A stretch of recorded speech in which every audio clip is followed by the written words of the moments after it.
Sport-In iššūkis. Darius atsinešė šiandien 2 lenteles. Ir Dariau, pasakyk, ar Toši mokykloje vien tik tai lenteles kaldot? Ne, Toši mokykloje mes sportuojam nuo pačių pagrindų.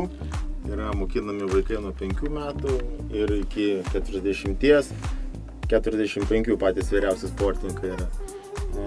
Pirmaisiais metais yra visų dėmesys orientuotas į koordinacinius pratimus, į lankstumą, į fizinį sustiprėjimą, po to jau, aišku, mokinamės specifinės karatė technikos. Gerai, tai pasakyk, ar merginų turit? Turim. Turit. Be abejo, netgi gražių labai. Netgi gražių. Stiprių gražių. Visaip, ir ta proga aš šiandien svečiuose turiu man skirtą iššūkį nuo Sport-Ino. Kokia nesąmonė.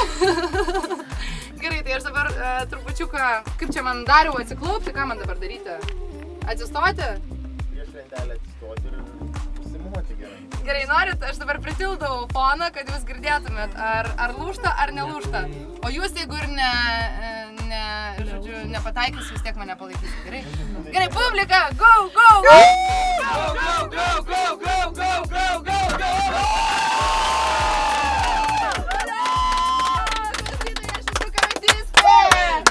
Wow, klausyk, Simona, aš tavęs to nesitikėjau.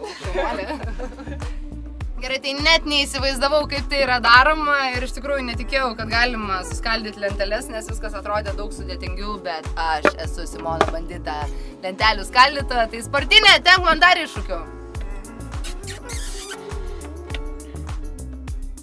Sport-In lankytojam karatė mokyklos Toši vardu noriu palinkėti aktyviai sportuoti ir siekti savo užsibrėžtų tikslų.